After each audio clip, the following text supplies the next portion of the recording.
free markets. But actually, nobody was doing anything comparable to that. They were saying what they believe, but they were doing completely different things. And that was the conclusion from the very ironic conclusion for the economists. They are well known for that. They said, well, at least it's a good thing that they say the right things, even if they don't do, or they are not willing to do. So, Lord Browne, your statement was very clear in that sense. Free markets are a prerequisite for any kind of energy global market.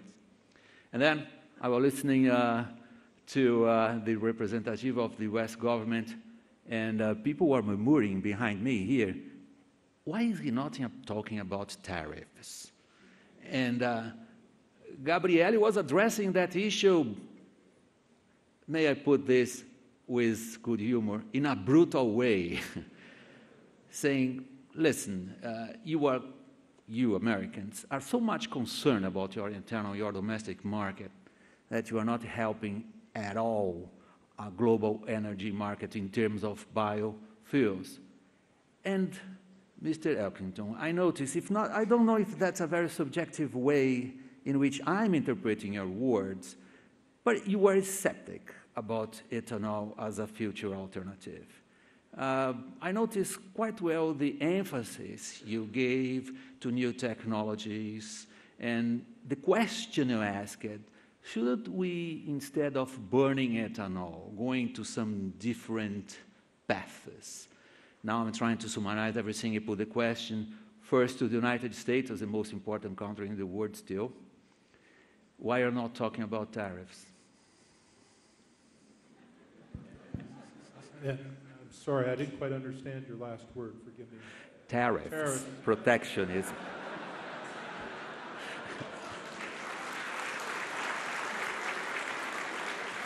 Maybe it's not in your vocabulary.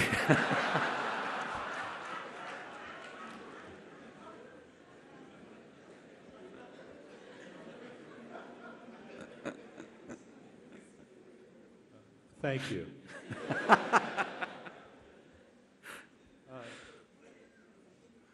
If I may be forgiven for a moment to express my background, I'm a farmer, and I was heavily involved with the development of our industry of energy in the United States through the last 3 decades. I care very much about that energy, about that development of that energy market and its maturity and as it's come along. And if we have succeeded as farmers, from our perspective, in gaining a foothold in that market. It's very important to us as we come from where we come from and our history and our background, living in the northern plains of the United States, challenged in many ways, being remote from the markets. We put a lot of personal blood into the creation of that industry, investing our own resources to do what we hoped would add to our economic viability in kind of a remote region of the Northern American continent. You'll see a lot of the development there. So we take a lot of pride, ownership, thoughtfulness, just as you do in the development of your energy in this country and the remarkable things you've done with sugarcane and the efficiencies that you have. So we come from that perspective, at least I do, in dealing with that. You have a great argument to make about the efficiency of what you've done with your energy industry in this part of the world. That was Mr. Gabrielli's argument, actually. I'm sorry? About efficiency, Mr. Gabrielli was addressing that issue. I'm having difficulty hearing you. Forgive me. I want to understand. No, I know. It's a question of the audio here. There is some sort of reverberation because of that box right behind you. If we can turn a little bit down, Mr. Tonsager will be able to listen to this side better. This is recado para o pessoal do áudio. Ele não está conseguindo entender porque tem uma reverberação naquela caixa lá do fundo. Se puder baixar um pouquinho, modular um pouquinho para baixo, ele vai conseguir entender melhor. Can you listen me better now? Okay, please go ahead. I'm sorry for that. Yeah, thank you very much. And forgive me if I get off target, but I just want to express my perspective where I come from. You have great argument, and you have expressed in the last 2 days, it's been a wonderful experience for me to be here. I've been in the administration for 2 weeks now, and I've gained much from this as a perspective as an individual as I come and view what you do in this country and listen to the wonderful discussions we've had. You've talked a good deal about not only wanting to develop the biofuels markets here, but across the world. And I think we would all agree that the creation of alternative energies in other countries is an important thing.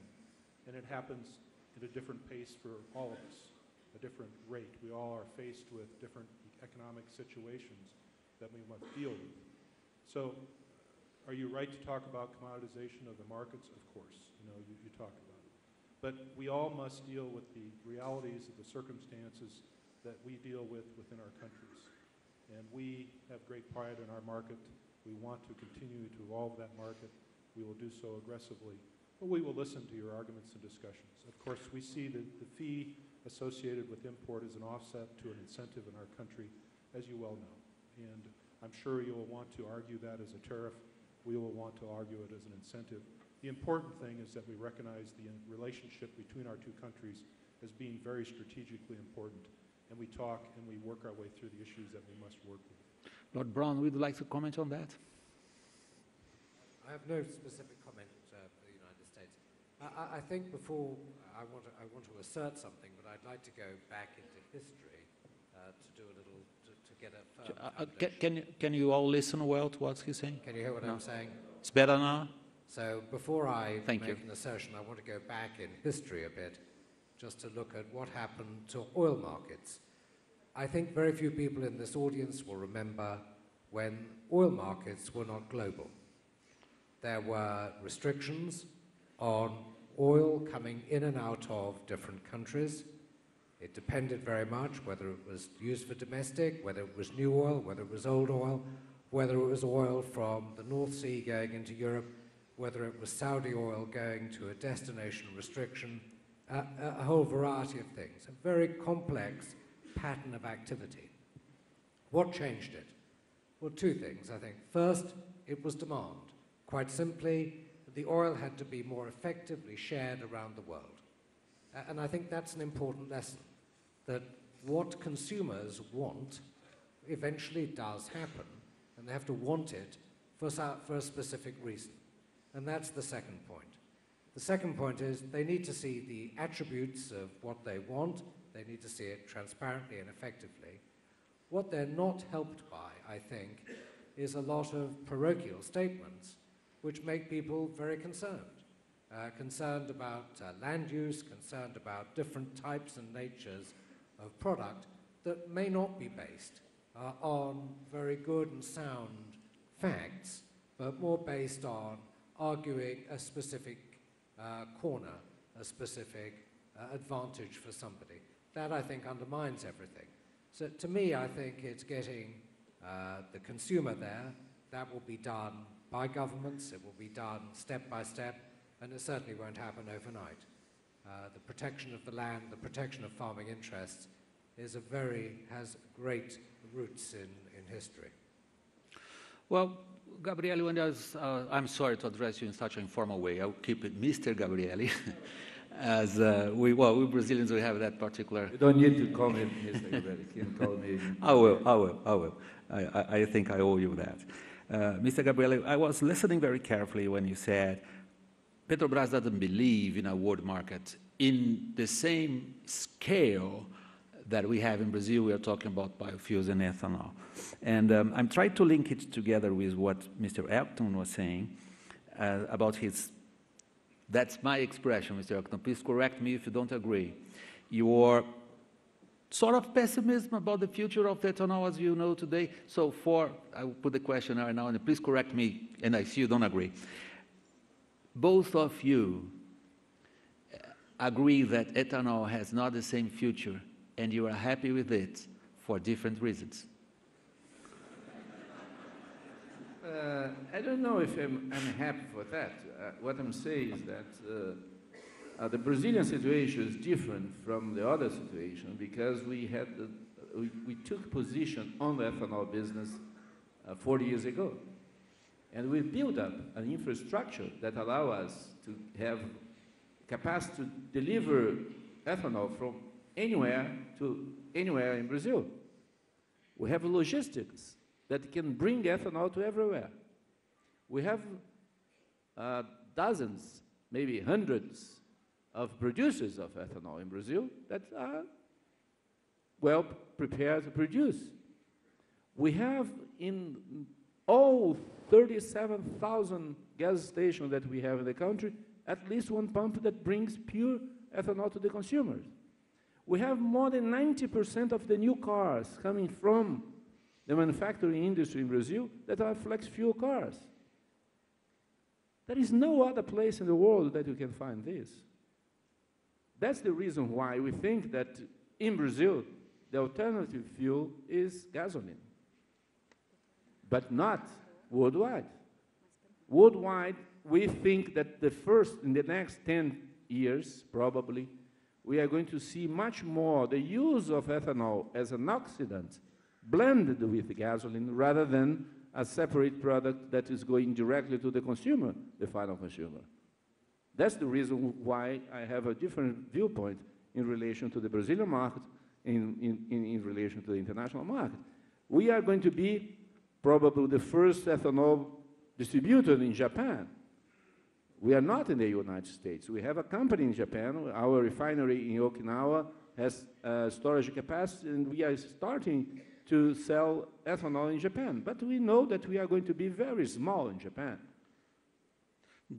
I'll put a question that came from the public. When is Petrobras going to link up with Unica? That's a problem for Petrobras Biocombustíveis. Mr. Elkington, please. You have the word, please. Same question, please. And please do correct me. Well, I'm not going to totally correct you. If you Oh, heard I'm happy. skepticism in my voice, it is simply that over the last 30 years, I have visited hundreds and hundreds of research laboratories and companies around the world as one new industry after another came through and was promoted. And when I was thinking earlier on about biofuels, I was thinking the first time I came across a form of biofuel was in 1981. I went to the Solar Energy Research Institute in Golden, Colorado, when Dennis Hayes was still director, and they showed me some wonderful algal bioreactors producing hydrogen. This was the future for them in 10 to 15 years. And then President Reagan came along and just kicked Dennis Hayes out. And skepticism comes from having watched biotechnology over decades. It doesn't mean that these things don't come through. They do, but it takes very much longer than we might imagine. Specifically on ethanol, I think it has a glorious future. As I said, in reading some of the background material, and I consulted friends in BP and in Dow Chemical and elsewhere, I came away persuaded that there is a set of industries here with great futures. But I am skeptical for another reason. The reason that report that I showed is called the Phoenix economy is I do not think that the economic downturn that we're currently in is going to suddenly lead to recovery this year, next year. I think we may be in this sort of downturn for 7 or 8 years. If that's true, there'll be spikes through it of what looks like recovery.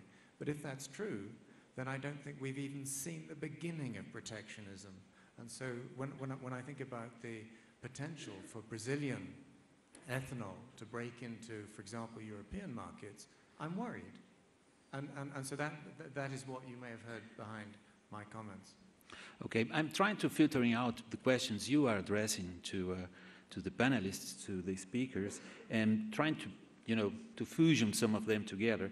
There is a lot of very specific questions for Mr. Gabrielli, which I will forward you afterwards because we are running out of time. We have no more than 15 minutes from now. So there is one question that I would like to use to give you the opportunity, gentlemen, to summarize in